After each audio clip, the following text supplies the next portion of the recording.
Alors, Bismillah ar-Rahman ar-Rahim, je vais continuer le cours numéro 4 de thermodynamique pour les premières années GP et ST. Alors, on a déjà vu la définition du travail, de quantité de chaleur, et on a vu le premier principe de la thermodynamique. Alors, aujourd'hui, on va essayer de faire une application du premier principe de la thermodynamique. Donc, ce que je vais faire aujourd'hui, vous pouvez le faire à la maison, faire genre de fiche cartonnée et vous allez écrire pour chaque transformation. Alors là, les transformations qu'on va voir, je vais faire que les transformations réversibles. Par la suite, je vais faire une autre vidéo qui concerne la thermodynamique, l'application du premier principe pour les transformations irréversibles. D'accord ? Alors, les transformations réversibles, on a déjà vu dans les cours précédents qu'il y a 4 types. Il y a la transformation qu'on dit qu'elle est isotherme, ça veut dire qu'il se passe à température constante. Il y a une transformation qu'on dit qu'elle est isocore, ça veut dire qu'il se passe à volume constant. Il y a une transformation qui se passe à pression constante et on dit qu'elle est isobare. Et la 4e transformation, c'est la transformation adiabatique.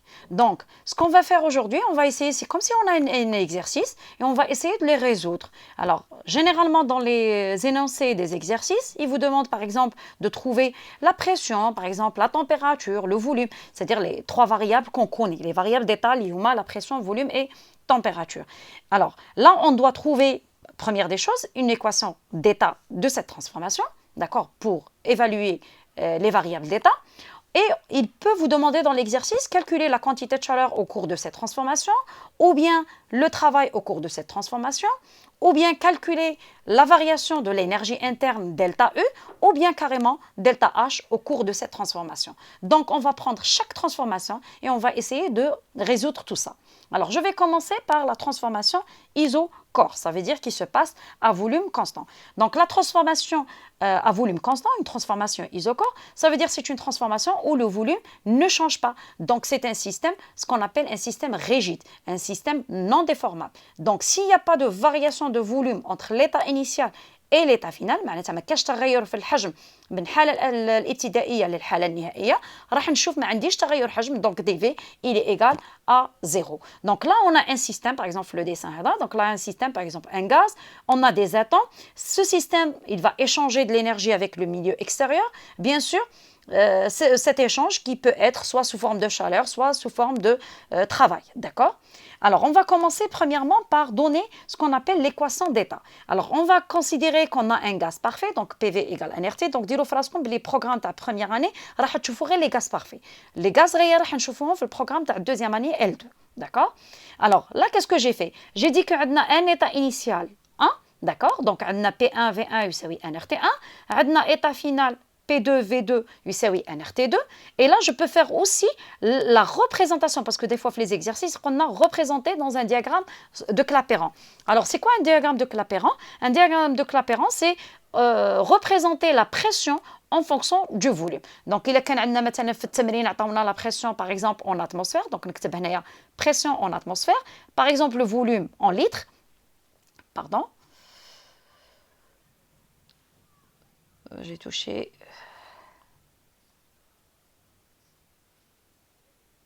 Oh. Voilà. Pas ici exactement. Bon, on va partir, on va revenir. Le cours, voilà, on était là. Donc là, j'ai dit la représentation, des fois, il vous demande de faire la représentation dans un diagramme de Clapeyron. Donc la représentation dans un diagramme de Clapeyron, c'est donner la pression en fonction du volume. Donc là, il faut écrire, s'il va vous donner la pression en atmosphère, donc j'ai dit là sur le diagramme, vous allez écrire pression en fonction de l'atmosphère, d'accord, en atmosphère, et le volume, par exemple, en litres. Donc si le volume, il est constant, on va voir que ça veut dire quoi? Ça veut dire que tout simplement, عندنا V1 يساوي V2 متساويين. Donc, il y a V1 يساوي V2.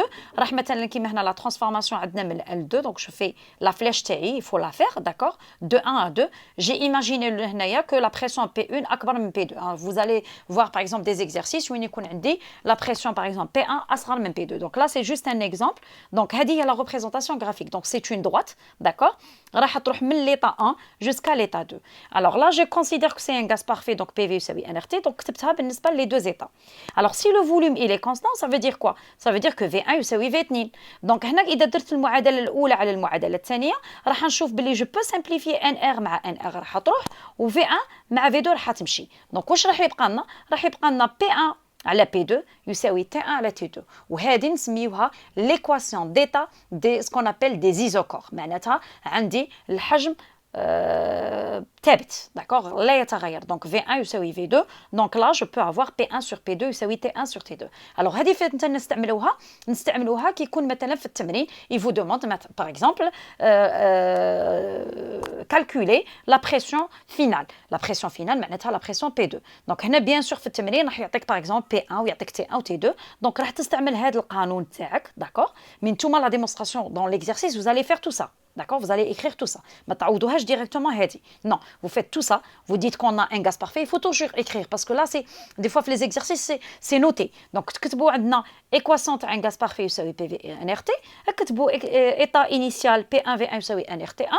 état final 2 P2 V2 يساوي nRT2 ومن بعد vous avez هنا بين قوسين تكتبوا غير هنا بين قوسين مثلا V1 يساوي V2 متساويين دونك متساويين غادي تختزلوهم وتلقاو باللي P1 على P2 يساوي T1 على T2 دونك هذه la première question ou bien la deuxième question parce que la première question قادر يعطيكم représenter la transformation dans un diagramme de Clapeyron parce que مازلنا نتحركوا في les cours راح من بعد ما نشوفوش غير transformation واحده راح des fois نشوفوا des cycles et les cycles c'est quoi c'est un ensemble de transformations donc des fois la première question c'est représenter le cycle ou la transformation dans un diagramme donc رسمناه d'accord ensuite لقينا l'équation d'état باش نحسبوا مثلا la pression ولا le volume اللي هو يكون عندنا مثلا inconnu donc لقينا l'équation تاعنا ونخرجوا les inconnus اللي عندنا المجاهيل اللي عندنا alors troisième question il vous demande مثلا calculer le travail alors حنا le travail شفنا في le cours c'est quoi دائما نبداو بune transformation qui est infinitésimale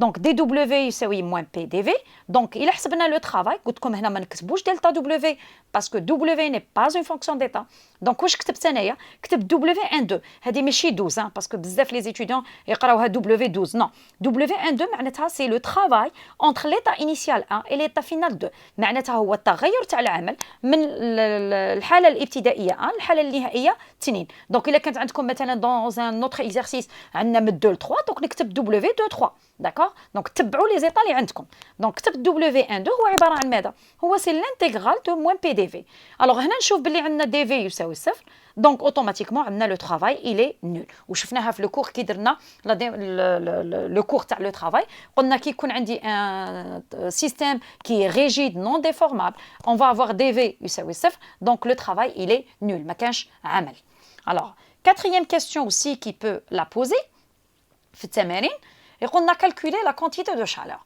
alors la quantité de chaleur حنايا واش راح نديرو هنا باش نحسب لا كونتيتي de chaleur راح نستعمل القانون تاع لو بروميير برينسيپ دو لا thermodynamique alors le premier principe de la thermodynamique يعطينا la variation de l'énergie interne qui est quoi qui est la somme algébrique de quantité de chaleur et travail donc dq plus dw donc راح يصبح عندي دلتا E هو عباره عن ماذا هو عباره عن la somme de quantité de chaleur Q1 2 قلنا كذلك la quantité de chaleur n'est pas une fonction d'état donc نكتبها Q1 2 ça veut dire la variation de quantité de chaleur من l'état initial 1 l'état final 2 plus le travail 1 2 alors واش درت هنايا استعملت القانون الثاني تاع دلتا او دونك هنا ديروا في راسكم بلي لينيرجي انترن لا فارياسيون دو لينيرجي انترن عندها قانونين عندنا نستعمل لو بروميير برينسيپ دو لا thermodynamique دونك دلتا دبليو هي عباره عن لا somme algébrique de travail et de quantité de chaleur d'accord 1 2 وكذلك دلتا او لقيناها باللي هي سي اون كونتيتي شالور ا فوليوم كونستانت دونك هي عباره عن ان سي في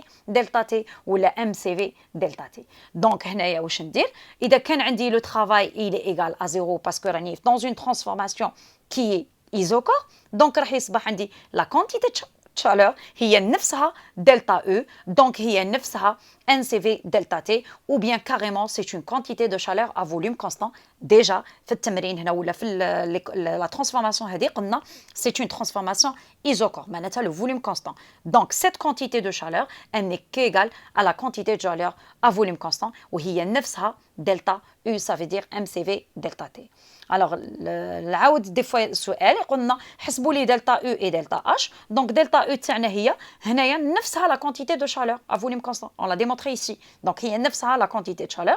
Et دلتا اش هو عباره عن ماذا؟ هو عباره عن دلتا او بلس دلتا PV, mais directement, هو عبارة عن une quantité de chaleur à pression constante. Donc, quelle que soit la transformation, même si la transformation, qui maintenant شفنا بلي la transformation تاعنا, elle est juste à volume constant. Donc, si elle est volume constant, معناتها la quantité de chaleur, c'est vrai, elle est égale à la quantité de chaleur à volume constant. Mais delta H, quel que soit le type de transformation, c'est toujours QP. Donc, tout à la maison, vous pouvez prendre une fiche cartonnée et vous allez faire un tableau. Donc, هذا الtableau, je dirais, كتبوا la première colonne de transformation. Donc, غادي نشوف من بعد في la fin du cours si j'en ai le tableau. Sinon, نعاود نديره لكم. Je sais pas si on va terminer les transformations. Est-ce que راني دايرتها sous forme de tableau? Sinon, نعاود نديرها لكم sous forme de tableau. مانيش دايرتها حتى نديرها لكم في la fin كامل كي نكمل les transformations. Donc, je vais terminer une deuxième transformation. C'est la transformation qui est isobare. D'accord? Alors, la transformation isobare, on va faire la même procédure. La transformation isobare, j'ai une transformation, le système va évoluer d'un état initial 1 vers un état final 2, où la pression thermique, elle reste constante. Donc là, vous voyez la représentation sur un diagramme de Clapeyron. On a P1 يساوي P2. D'accord? Donc là, j'ai un volume V1 ou un volume V2. Donc, la transformation, je dois mettre la flèche. On est من 1 le 2. Donc, j'ai imaginé que le volume V1 هو أصغر من V2. قادر في l'exercice يعطينا V2 هو أصغر من V1. Donc, ça dépend des données d'exercice. Donc, ça, c'est juste un exemple. Alors, on a la représentation graphique dans un diagramme de Clapeyron. Donc, ça, c'est une transformation isobare. Donc, c'est aussi une droite qui est parallèle à la droite à les X. D'accord? Alors, on a la même chose. Deuxième سؤال تاني إذا كان عندنا نحسبوا une variable qui est inconnue. Donc, la même chose, vous écrivez. On a un gaz parfait. Donc, l'équation de un gaz parfait, PV يساوي NRT. Pour l'état 1, on a P1, V1 يساوي NRT1. Pour l'état 2, on a P2, V2 يساوي NRT2. إذا كانت عندي P1 يساوي P2 دونك راح نختزل كي ندير القانون العلاقة الأولى على العلاقة الثانية. دونك عندنا P1 يختزل مع P2 وعندنا NR يختزل مع NR. دونك واش راح يصبح عندي؟ راح يصبح عندي فقط V1 على V2 يساوي T1 على T2. وهنا قادر في التمرين مثلا قلنا حسبوا لي مثلا لو فوليوم V2 ولا لا تمبيراتور T2. بيان سور راح يكون عندنا لي 3 فاريابل الاخرين راح يكونوا عندنا معروفين في ليكزيرسيس. داكور؟ دونك هذا السؤال الثاني. Alors, السؤال الثالث, c'est calculer le travail par exemple. Donc, le travail, c'est quoi? Le travail, معروف هو قلنا بلي c'est toujours l'intégrale, d'accord? Donc, قلنا variation de travail entre l'état initial 1 et 2, c'est l'intégrale du travail de moins P dV. Donc, هنا l'intégrale de moins P dV, la pression, elle est constante, donc elle sort de l'intégrale. Donc, يبقى لي فقط l'intégrale de dV. Et l'intégrale de dV, c'est quoi? C'est delta V, ça veut dire c'est V2 moins V1. D'accord? Donc, W12 هي عبارة عن moins P1 V2 fois V1. Donc, pourquoi? Parce que la pression هنا P1 و P2 كيف. Donc, إذا كان في التمرين عطاونا P1 هي نفسها P2 وإذا كان عطاونا P2 هي نفسها P1. Donc, soit نكتبها c'est moins P1 V2 fois ناقص V1, soit نكتبها c'est moins P2 V2 moins V1. C'est la même chose parce que P1 يساوي P2. D'accord? Donc là aussi dans l'exercice, des fois, mais la pression et le volume. On a directement le travail. Alors qu'est-ce que j'ai fait là? Là, j'ai pris maintenant la pression P2. Donc, la pression, on a la pression P2, il y a P2, P1. Donc, je dirais كي نقولوا دخلت la pression داخل. Donc, صبحت عندي هنايا moins P2 moins P2. Donc, moins P2 هنايا V2, d'accord? وزدت دخلت moins P2 هي نفسها P1, donc moins P1 V1. Alors, P2 V2 c'est quoi? كنا نعاود نرجع l'équation تاعي, c'est NRT2. Et P1 V1 c'est NRT1. Donc هنا إذا كان عندك في l'exercice ما عندناش لي بريسيون ولي فوليوم وقال نحسب لو ترافاي دونك ما نقدرش نحسبه بهذه ليكسبرسيون. دونك شنو ندير؟ حولتها انا اون فونكسيون دو نومبر دو مول اي لا تمبيراتور. دونك قادر في التمرين يعطينا فقط لي تمبيراتور.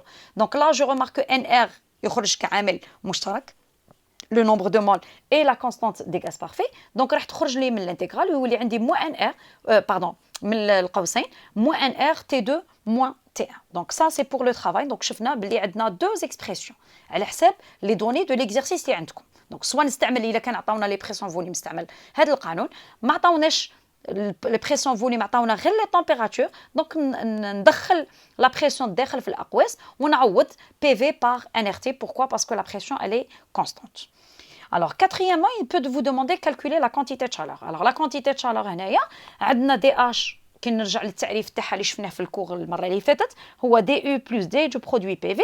دونك هذا البرودوي بي في قلنا à chaque fois ندي une variable qui est constante. Donc du عوضتها par dq plus le travail, donc il y a dq moins pdv, et la dérivée, le JDA, le produit PV, à chaque fois, on dit une variable constante. Donc, dites la pression constante, donc c'est PDV. On a dit le volume constant, donc c'est VdP. Alors, je remarque que moins PDV, mais PDV, on est dans une transformation qui est isobar, pardon, donc dP, tu sais, oui, c'est. Donc, qu'est-ce que je DH, les delta H, d'accord, il est égal à une quantité de chaleur à pression constante. Parce qu'on a la transformation qui est isobar. Donc يصبح عندي la quantité de chaleur Q12 هي فقط دلتا H، هي نفسها دلتا H، وهي عبارة عن MCP دلتا T، معناتها MCP ولا NCP، ça dépend les CP اللي عندنا في التمرين، d'accord، إلا كانت ماسيك ولا مولر. donc MCP دلتا T معناتها MCP T2 moins T1. Alors je continue aussi, il peut vous demander de calculer l'énergie interne. Donc l'énergie interne هنايا في التمرين نحن نطبق directement le premier principe de la thermodynamique, c'est la somme de quantité de chaleur et travail. donc إذا كان هنا في التمرين تاعنا في الأسئلة اللي قبل قال لنا مثلا نحسب لي لا كونتيتي دو شالور، حسب لي لو ترافاي كيما درنا هنايا، دونك حسبنا لو ترافاي، حسبنا لا كونتيتي دو شالور، راه لي فالور عندكم، دونك ديروا غير لا سوم. الان اذا كان في التمرين ما قالناش حسب لا كونتيتي دو شالور وما تحسبوش لو ترافاي وقالنا ديريكتومون حسبوا لي دلتا او، جو بو utiliser لا دوزيام فورمول دو دلتا او. دونك دلتا او هي عباره عن ان سي في دلتا تي، دونك نستعملها ديريكتومون القانون الثاني. دونك هنا عندكم قانونين تستعملوهم على حساب لي دوني de l'exercice. Alors delta H c'est quoi? Déjà je فناها tout à l'heure, هي نفسها la quantité de chaleur. Donc c'est tout simplement MCP delta T. Voilà, et je vais m'arrêter ici, je vais continuer dans le prochain cours.